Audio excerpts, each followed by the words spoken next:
Hi folks, and welcome to another edition of Who Moved the Market. First of all, happy Friday to all of you. Hope you enjoyed the little midweek break, and we have 2 more holidays coming up now that the weekend is upon me. Well, I'm Surabhi Upadhyaya, and with me is another Surabhi today. Surabhi Sutaria makes her presence felt on the show once again. Welcome back to Who Moved the Market, Surabhi. Hi, good to be here, and I'm glad that it's weekend. So, absolutely. Now, we'll tell you this: it's not very often that you find AMC, Asset Management Company stocks, rally in double digits. Rarely happens, but today is one such day. Surabhi, as I'm looking at my screen right now. You've got, Nippon Life AMC up almost 14%, HDFC AMC up 12%, UTI is up. Most of these AMC stocks have been flying away. This happened because of one statement from SEBI chairperson. Just yesterday was the market holiday, so Wednesday evening, Wednesday right? late evening. She made that one statement, and that seems to have changed everything. The 4 only stocks, AMC stocks, and all of them are moving the market. So okay, I'll just give you a little bit of a background and context. So what happened was that sometime in May, SEBI came out with a consultation paper. A consultation paper that was proposing a whole set of new rules and regulations for the TER framework. Now, what is TER? TER stands for Total Expense Ratio. Basically, it governs the cost that investors like you and me, and retail investors, that we have to fork up for every 100 rupee we are putting in a mutual fund. Now, at that point in time, SEBI was proposing some very sweeping changes. For instance, they were talking about putting in a lot of the costs within this TER, Total Expense Ratio. Costs like broking, some of the other issues of selling funds in smaller cities, the B30 cities as they're called. This had the mutual fund industry, especially the larger AMCs, literally up in arms, because the fear was that if the ratio gets curbed even further, then it will really hit AMC profitability. And Surabhi, I remember, because you track this sector and you track the companies, a lot of brokers, the brokerage notes that we had, they were all talking about how badly AMCs would be impacted, right? That's right. I mean, most of the brokerage notes immediately had cut like FY24, FY25 earnings estimate by anywhere between 10 to like 15%. And HDFC AMC was the biggest one that was hit because it was one of the largest AUMs. Yeah. So their EPS cuts was anywhere between 10 to 12%. And so many brokerage notes even went out and said that the profitability could be impacted to like 15 to 20% in FY24, just when the consultation paper was out. Yeah. So that has probably reversed. Well, it's not fully reversed as yet. I'll go back to that statement. So what did the SEBI chairperson say?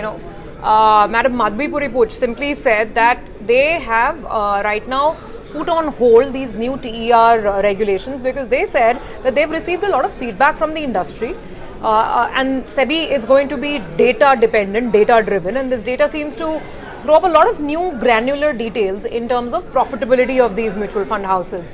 So SEBI seems to be indicating that there will be, actually they're not indicating, they did say that on record, that there will be a new consultation paper, and the SEBI chairperson hinted saying that the MF industry should be happy with the new consultation paper that will come in. Her body language basically seemed to indicate that this new consultation paper, and maybe the new norms eventually that we'll get, they will be far less onerous, far less disruptive than what was being proposed earlier in May. And that has led to what is a massive relief rally on a lot of these stocks. I mean, this 5% to 10, 11, 12% in some of the AMCs. Now, Surabhi, let's make sense of this. The thing is that we don't have the new regulations yet. This is just a relief rally that's playing out. We have to see the new consultation paper. Then we'll have to do, the arithmetic around it. What is the new expense ratio? How much can these funds charge every time they're selling units to you and me? Till we get to that point, there are some notes that have started coming in. I know Kotak has come out with some rough estimations. That's right. So Kotak has not come out with an estimate. It's just basically said that the statement itself is going to augur well for the AMC industry, because it expects now that new TER, rules will have will be eased out for the AMCs. It won't be as harsh as it was previously done. And on that basis only, on that statement only, they have upgraded some of their EPS estimates for the 4 companies that are under their coverage, anywhere between 2 to 5%.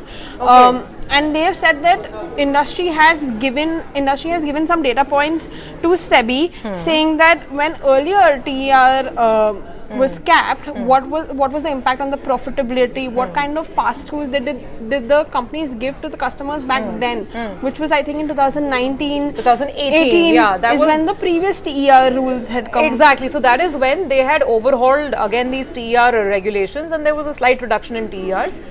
This was supposed to be the next change after 2018 in 2023, which now it's very clear that there's been pushback by the industry, and therefore SEBI will come out with hopefully less stringent, less harsh regulations. So you're saying even before we get to the fresh regulations, Kotak has increased the EPS estimates. Because anyway they had downgraded it anywhere between 10 to 12% when the consultation paper on came on the fear of the TER being capped, right? Yeah. So just the news itself, they have upgraded the EPS estimates, and they have also said that once the consultation paper is in, they will revise their estimates and they will price in completely about, and then they will the actual scenario. Then they will, Fair enough. So it's important to understand that this is, this is work in progress. This is a moving train right now. So you need to, if you're interested in AMC stocks, you need to watch things very, very carefully and follow all the SEBI regulatory updates that come through. But, let's just leave that issue aside for a minute. We will deal with the regulations when they come, and right now we're waiting for a new set. So, Ruby, help us understand how AMCs have actually done on profitability overall, on revenue. Okay, let's talk about the key metrics that you track as an analyst. I think as an analyst, first thing I look at is what their average AUM growth has been. So, AUM is basically what are the assets under management, the quantum of assets they manage, and if they have grown or not, how much revenue they make out of it. And an important metric that I would track would be their yield, which is basically the commission or the percentage they get from that AUM, right? So how have the yields been performing for the AUMs? So it's not like a uniform trend that you can see across players, because every player has a different their own strength. dynamics. Sure. Somehow. So let's start from the beginning. Like you said, let's start with understanding in terms of AUM growth, revenue growth, and AUM growth. How have these AMC fared, let's say, in the last 1-2 years? So FY22 has been strong across, because the capital markets were very strong, right? So the AUM growth is directly correlated to the capital markets. Market goes up, the value of your assets goes up. It's as simple as that. And that is why FY22 has been great. For Nippon and UTI, for FY22, the AUM growth was anywhere between 30 to 32%. For HDFC AMC was slightly lower, around 4%. But also have to remember, HDFC AMC has a lot of scale. So to grow from a large base itself is somewhat difficult. Nippon, for that matter, is a smaller AMC player, so they have seen massive growth in FY23, except for Aditya Birla, which has seen a decline in their AUM growth. All three other players have seen growth of anywhere between say 5 to 11%. Aditya Birla is also largely dependent on the SIP contributions that the retail investors make monthly. So that is also probably a reason why they have seen a decline in FY23. And basis that, of course, the AUM growth is well mimicked in the revenue growth itself. FY22, you've seen revenue growth of anywhere between 20 to 25% for AMC players, capital market players. All of them have done pretty well. And for revenue growth for the other players for FY23, except for Aditya Birla, all have seen a growth of between 2 to 5%. Okay, so more or less, growth across the board. Aditya Birla, actually, this is interesting. I was looking at stock prices as well. In the last 1 year, actually, Aditya Birla Sun Life AMC has been the poorest performer. Just 1 year stock price returns. Aditya Birla AMC's stock is down about 2% in the last 1 year, last 12 months. The others like HDFC AMC, even UTI AMC, they fared a lot better, gains between 20% to 23%. Anyway, now let's talk about the heart of the debate, and that is profitability. One of the reasons why SEBI came out saying, no, we need to clamp down on TERs is, at that point in time, there's a view that larger AMCs have now stabilized, they have scale on their side, and they're making really great profits. So maybe they should start passing that on to the end customer as well. That was the reasoning and the thinking back then, which of course is changing as we just discussed. So let's look at the profitability trends, the margins, how have they fared? So, to be honest, the data shows that profitability is not really grown, because even if the revenue has grown, the expenses have grown as well. I think because of the intense competition, they've spent higher on distribution, they've spent higher on marketing, advertising of these products, and also creating new products launches, New categories, new fund launches, you know, getting bigger in debt as well, Yeah. and debt does not yield as much as equity. Yeah. So the profitability trend shows, you know, otherwise. For FY23, if you look at it, all the players have seen a profit decline, except for HDFC, but that is just also a 2% net profit growth, so not much. Okay. The biggest one is UTI AMC, where their profit has declined by 18%. So I think UTI AMC is a player which is trying to get big, so they're spending more on marketing on product launches. So that is also showing in their profitability. Okay. And another important metric to watch out for is the yield, which is basically what they earn of the AUM. It's kind of similar to a commission, right? You know, for AMC players, and that has also been declining for the all players across.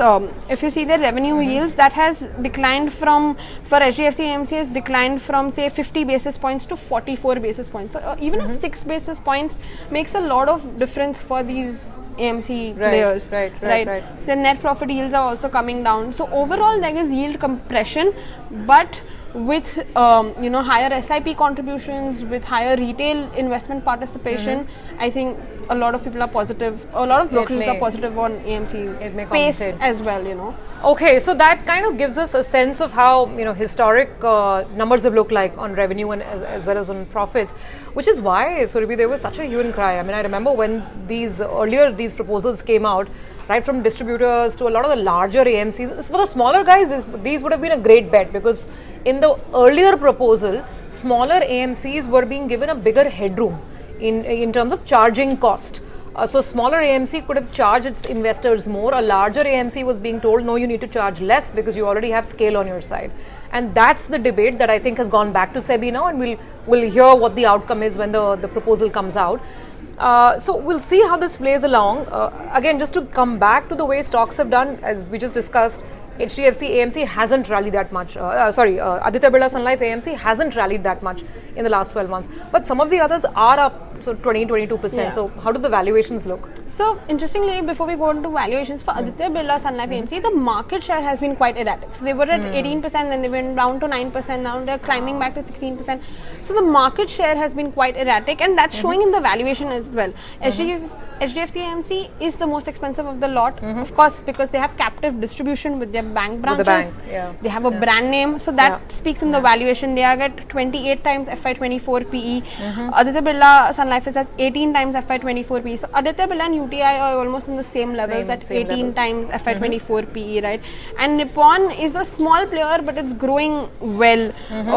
Nippon has higher market share. They also, their weakness is maybe distribution, but what they are balancing it out with is their fund performance is better. So that also plays out well. That's kind of how they're balancing out. So that is trading at 20 times FY24 PE. Okay, but HDFC 28 times, huh? 28 times. I think maybe it's the brand, yeah. So the brand has its end up paying a premium for the brand. I guess that's how it plays out. Well, there you have it, the A, B and C of this big mutual fund rally that's set the street ablaze this Friday. But remember, watch the space with caution. Regulations aren't final as yet. We don't even have the actual proposal out as yet. So we need to see what the numbers will say, and then the math will happen in terms of what is the impact on profitability. And then, of course, we'll have Surabhi right here back with us to give us the updated numbers. But thank you very much for joining in and giving us a sense of what's happening on the stock. So there you go. That's the AMC rally for you. Well, with that, we're going to take your leave. It's curtains on this edition of Who Moved the Market. Have a fabulous weekend, and we will see you with more action on Monday.